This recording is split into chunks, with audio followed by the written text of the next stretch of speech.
இயேசு கிறிஸ்துக்கு பிடிக்காது.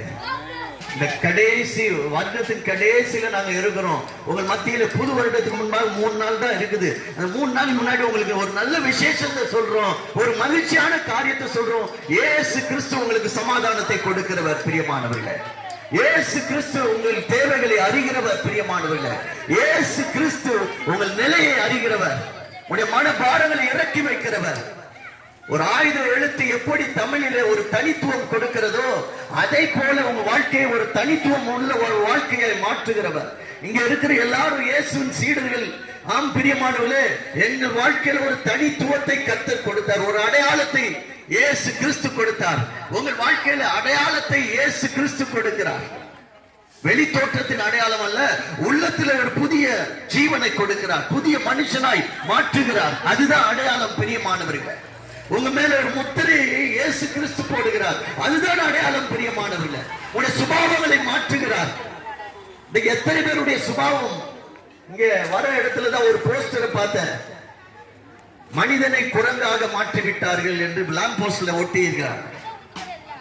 குரங்கிலிருந்து மனிதனை உண்டாக்க பார்க்கிறார்கள், மனிதனை குரங்காக மாற்றிவிட்டார்கள் என்று ஒரு போஸ்டர்ல ஒட்டி இருக்கிறார். இன்னைக்கு மனுஷனுடைய சுபாவம் எப்படி இருக்கிறது? கோபமாய் பேசுகிறார்கள், சண்டை போடுகிறார்கள், அன்பு இல்லை. வேத வசனம், பைபிள் வசனம் சொல்லி கடைசி நாட்களில் அன்பு தணிந்து போகும் என்று வசனம் சொல்லுகிறது. மனுஷன் நேசிக்க மாட்டார்கள், அன்பு தணிந்து போகும் என்று வசனம் சொல்லுகிறது.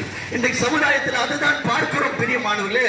குடும்பத்தில் சமாதானம் இல்லை, தகப்பனும் பிள்ளையும் பேசிக் கொள்வதில்லை, தாயின் மகளும் பேசிக் கொள்வதில்லை, குடும்பத்தில் ஒருவர் பேசிக் கொள்வதில்லை.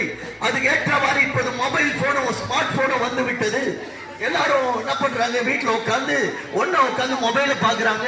பக்கத்துல அப்பா இருக்கிறாரு, பக்கத்துல தாய் இருக்கிறாங்க, பக்கத்துல பிள்ளை இருக்கிறாங்க. யாரும் பேசிக் கொள்வதில்லை, எல்லாரும் மொபைலே பாத்துக்கிறாங்க. அப்புறம் சாப்பிடும் போது ஒவ்வொருத்தரும் ஒவ்வொரு இடத்துல உட்கார்ந்து சாப்பிடுறாங்க.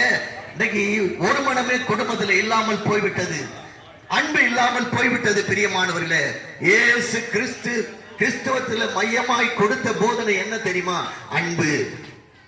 அன்பில்லாத இந்த உலகத்துல அன்பை பறைசாற்ற வந்தவர் தான் இயேசு கிறிஸ்து, அன்பை வெளிப்படுத்த வந்தவர் தான் இயேசு கிறிஸ்து.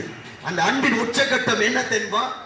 கல்வாரி சிலுவையிலே எல்லா மனுஷனுக்காக நான் பலியாக என்னை ஒப்பு கொடுக்கிறேன் என்று சிலுவையில அவரையே பலியாக கொடுத்தார். அதுதான் அன்பின் உச்சகட்டம் பிரியமானவர்கள்.